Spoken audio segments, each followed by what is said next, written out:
Hi there, my name is Steph Yiu, and I'm the founder of denizenmag.com, an online magazine devoted to third culture kids. I'm excited to be joining you today here at the Change School for this TCK Summit on identities and values. Before I dive into it, though, I'm going to give you a quick intro into kind of my TCK background. I was born in Hong Kong, and after that I moved to Taiwan and Singapore. I think there was a short stop in China, somewhere in between. And then I went to college in Chicago, and now I live in Boston. I have a Canadian passport, and I primarily went to American international schools growing up. So we're going to dive right into this discussion, and to do that, I'm actually going to tell you a quick story, one that may sound very familiar to a lot of you, which is that right after college graduation, this was in 2008, I was living here in Boston, Massachusetts, and I was kind of lost, which I think is a good place to start for a summit with the Change School. I was lost. I did not know where I was going to live. I did not know where I was going to work. I didn't even really know who my friends were. But at the time, I did have some very fantastic roommates. It's almost like a sitcom living there. There were four of us. And we went out a lot and had parties, and we met a ton of people. And one of the things that I would notice that would happen again and again would be that I would meet someone at a party, and they would ask me, as normal people do in getting to know you situations, where are you from? Now, as a third culture kid, your ears probably perked, because that is a very difficult question to answer for a third culture kid. And I noticed over time that I actually did something that I call the little dance of white lies. Depending on where I am or who I'm talking to, my answer would completely change. If it was someone that I didn't think I was going to talk to for very long, I might just say Chicago and leave it at that. If I was in Singapore, where I primarily grew up, I would tell people that I was from Boston or from Hong Kong. If I was in Boston meeting people, I would say I'm from Singapore. Kind of was always never exact. It was always, the answer was always not where I am at the moment. And what happened was I was at a party with my roommate Lynn, and at this point I had my little dance all figured out. And so someone at the party my roommate Lynn introduced me to someone at the party saying, "This is my roommate Steph. She's from Singapore," which is, perfectly acceptable explanation. He's not going to dive into she's an expat. She kind of lived in Singapore for a while, but she went to an American international school. She was born in Hong Kong, all these things. But as it turns out, the person that he introduced me to was Singaporean. And so they kind of looked at me with my American accent and probably sort of my mannerisms, and they kind of sneered and said, "Singapore, born and bred?" And then it was like my entire white lie had unraveled, and I had to figure out, how to explain myself. Oh, yeah, I lived in Singapore, but I went to an international school. My parents are not Singaporean, et cetera, et cetera, et cetera. It was kind of a really complicated mess. And it really bothered me that I had such a hard time telling people where I'm from. And so, having gone to journalism school and interned at several newspapers at the time, I decided to approach this the way journalists would, by just asking a lot of questions. So I just started polling my friends. I emailed them, I talked to them on the phone, I Facebook chatted them and said, "What do you say when someone says, 'Where are you from?'" And as it turned out, they all do this little dance of white lies. It's completely dependent on who are you talking to, where are you right now.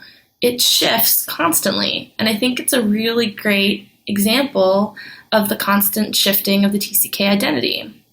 And so I took my findings and I published an article called "The White Lies That TCKs Tell," and that became the very first article for the online magazine that I now run, called denizenmag.com. And over the years, we have explored the concept of identity a lot. We have a sort of section on the site devoted to identity where third culture kids can tell their stories and share their thoughts on identity, values, and figuring out who they are. It's actually a really difficult thing to do for a third culture kid because oftentimes you're shifting from place to place. You are living in a place that's unfamiliar. Your identity is not rooted or grounded in any one place. I actually gave a talk to a bunch of third culture kids at Lewis and Clark University recently. And I gave them this talk about sort of discovering identity and discovering home.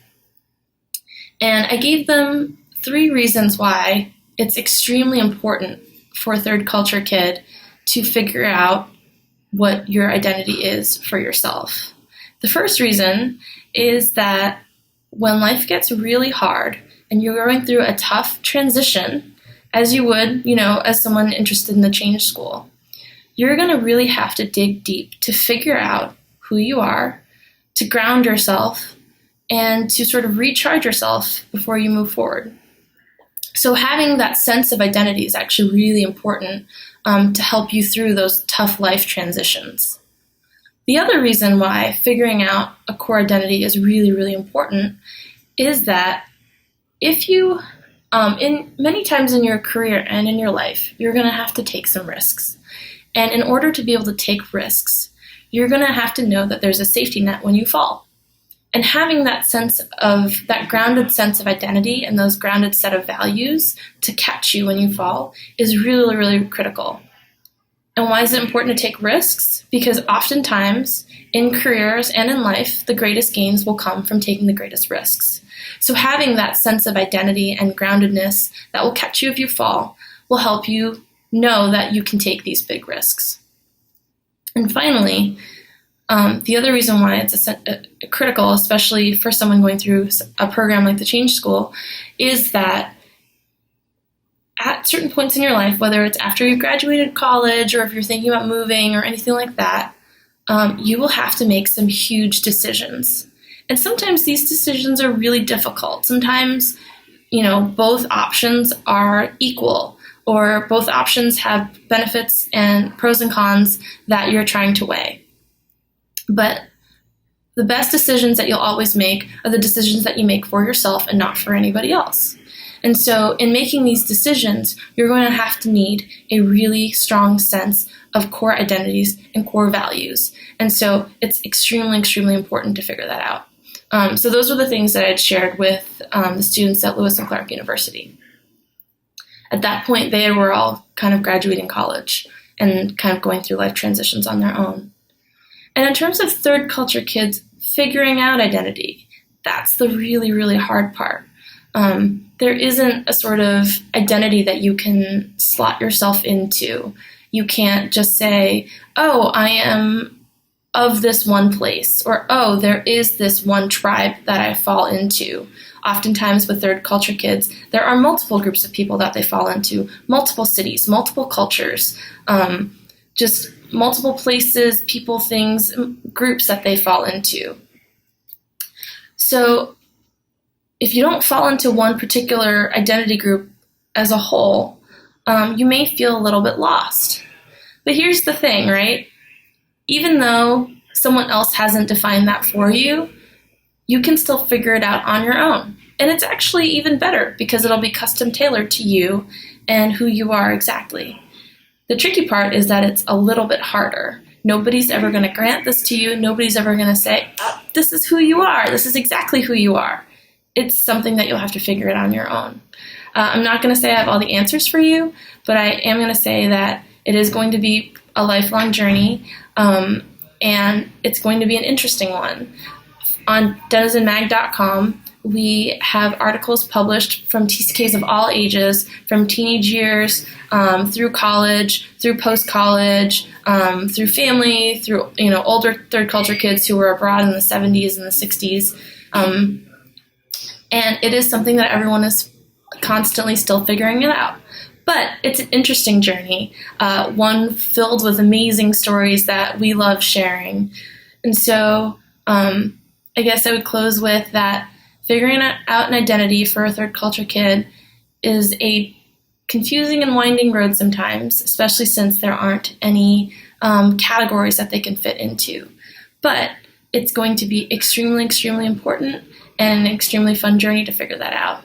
And once you have that sense of identity, that will help guide you through tough decisions, through tough life moments, through big life transitions. And so I think that's it. Thanks for joining, and I'm looking forward to hearing your discussion and comments.